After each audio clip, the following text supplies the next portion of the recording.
Guys, I know I haven't made a video in a while, but I mean, I actually have a reason to make videos now. I will be starting making videos really soon because there's a bunch of stuff coming out, but that's beside the point. But in today's video, we are going to be talking about Black Ops 4, but specifically, we are going to be talking about the specialist tier list.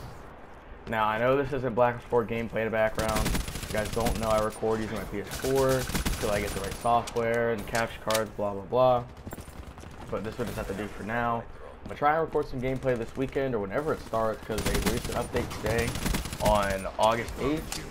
And people are thinking that it might start a little early today. So by the time you guys are seeing this, it may have started or it may be about to start. But anyway, this is going to be my opinion on the tier list and the current meta from the first weekend. Now, keep in mind, my sample of game modes, I guess you could call it, is between Search and Destroy and Team Deathmatch mainly. Didn't really play much Hardpoint, didn't really play much Dom, and that's pretty much it. So, we're going to start off in the S tier. Now, the S tier, if you guys don't know, I'm using like a typical tiering system. S tier is like the best of the best. Now, keep in mind, this is just my opinions. I've seen a lot of people throw this guy's name around a lot, but I'm going to have to put Ajax in first. Now, the reason for me putting Ajax in first is just because from my time playing Ajax and going against Ajax, it seems as if he gets his ult or his main weapon ability really fast. Now, that is one thing that makes a good specialist is if you charge your main ability really quickly and if your main ability is good at that. So Ajax's ability, basically he gets the shield. It's not just a normal riot shield, but you can instead put a pistol through like a hole in it or shoot around it, and you basically can get kills while holding up your riot shield without having to bash people with it. So this works in two ways. Either you can hold L2 and fortify it, where there's no way for you to get shot, and it makes your spread a little tighter on your machine pistol. Or you can just free fire it by just hitting R2 and not holding L2. And this is basically like you normally hip firing a machine pistol, and that's basically the spread you'll get. So overall, his main ability charges really fast.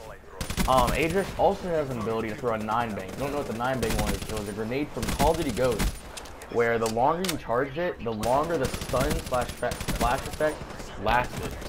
So basically, you could charge it up the whole way, which keep in mind takes less than 2 seconds, and you flash everyone there as long as they're not using tac mask for at least like 5 seconds. So this is a very strong ability. You cannot shoot, you cannot crouch, you cannot prone, you cannot do anything while you're in it. You're pretty much dead as long as the other person that throws it actually has a brain or the team has a brain. So both these abilities charge really fast, and keep in mind there's also an equipment booster in the game called energy charge? No, equipment charge. Basically this just cuts your charge timers down by quite a bit. So I experimented with this a little bit with Ajax, and you honestly get your 9-bang probably every 15 seconds, and you're just tossing it repeatedly. So overall, I think Ajax is the best specialist in the game at the moment in the current meta. Next, I would have to put Crash. Crash is just the most basic specialist in the game. Super simple, anyone can play him as long as you have some sense of gun skill and can aim and get kills reliably. Anyone can play him, super easy, really reliable. Crash's abilities, his R1 ability, his main equipment, he drops down this ammo pack that everyone can pick up. It's not just a normal ammo pack, it pretty much gives you a limited amount of ammo, almost, feels like.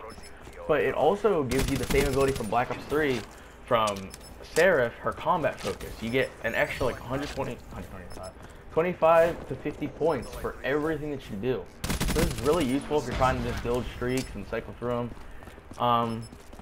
His main ability is basically he brings up this pad, and within 3 seconds he gives everyone on the team full health instantly. And it's not just 150 health, it's 200 health. So this ability is really strong. If you have a very good player or just a decent player that can play the game well, this ability works extremely well with a coordinated team. I'd recommend both of these specialists in any game mode because they're both so strong. They can both basically take over an entire game. Next in the A tier, we have Recon and Battery. Recon is basically Outrider from Black Ops 3. He gets a Vision Pulse, which charges kind of slow.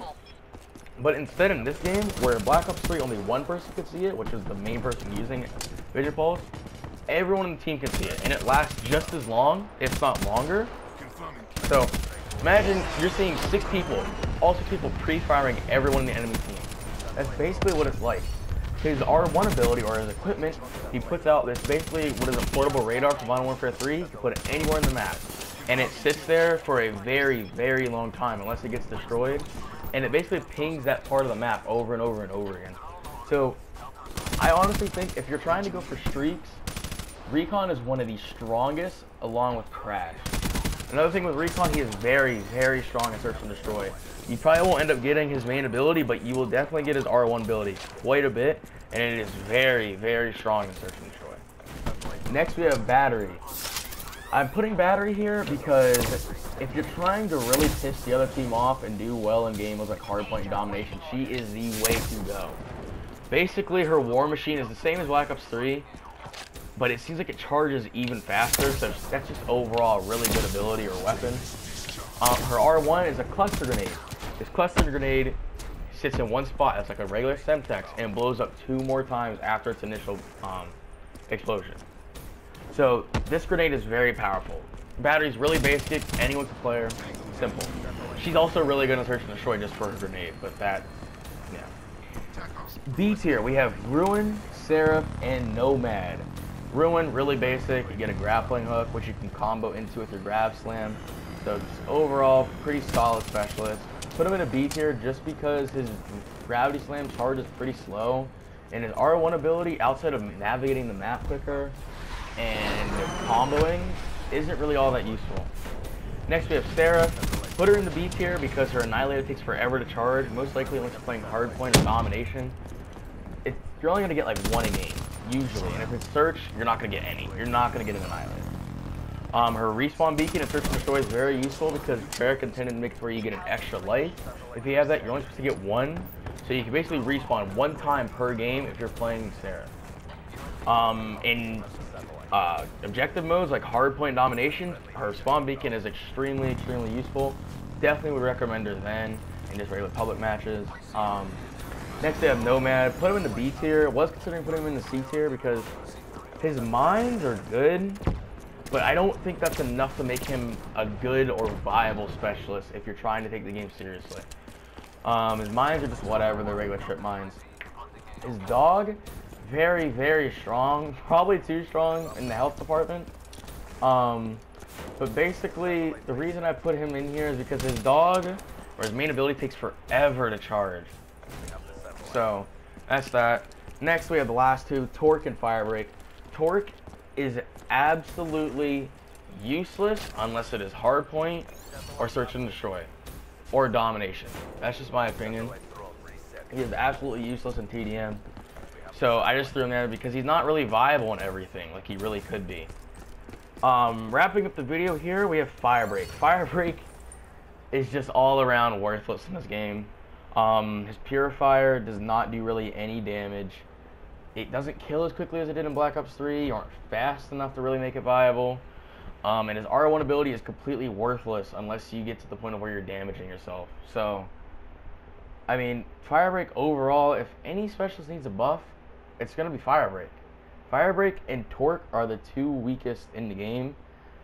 Don't really know if there's a way you could buff Torque. I think he's just really situational, and Firebreak is situational, but at the same time, there's better options. So, hopefully you guys enjoyed. These are just my opinions on the current meta within the first weekend. Who knows? Things could change. Like I said, they released a 2 GB patch today. Might have changed a few things up. Meta could have completely shifted. Firebreak could be one of the best in the game now. Who knows?